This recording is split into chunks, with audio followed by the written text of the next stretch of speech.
All right, if you're the only bad thing about tying up squash, it has rained for weeks, okay? And what happens is if you miss tying up your squash, what's going to happen is you see how that just snapped off? We've lost probably two or three. That one snapped off. You can see this one right here. It snapped off.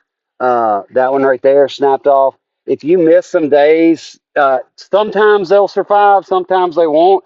But if you're tying up your squash, this is what it's supposed to look like right here. You got one trunk, okay? It's going all the way up, and your fruit just comes out. There's a good one right there.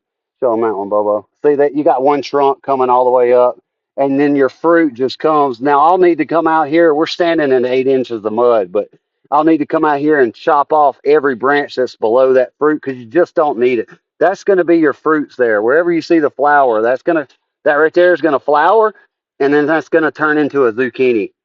So you want to. The only bad thing about tying them up is sometimes you will lose them. Now, if you don't tie them up, they'll do this. Okay, you got one trunk.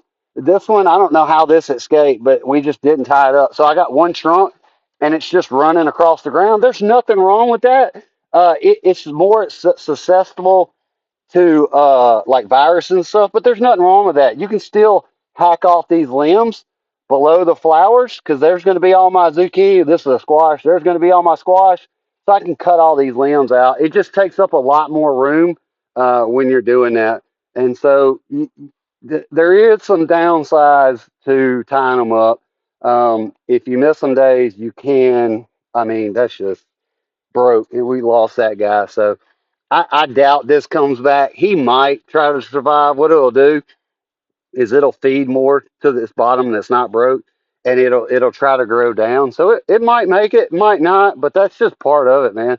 This year has been the most rain I've ever seen in my life, and I've never. You learn in gardening that you never cuss the rain. So I'm never going to curse what God brings because He's doing it for a reason. But squash, I'm still going to tie my squash plants up because I like getting that fruit off the ground, but there's nothing wrong with letting them grow on the ground. They'll just run like that right there.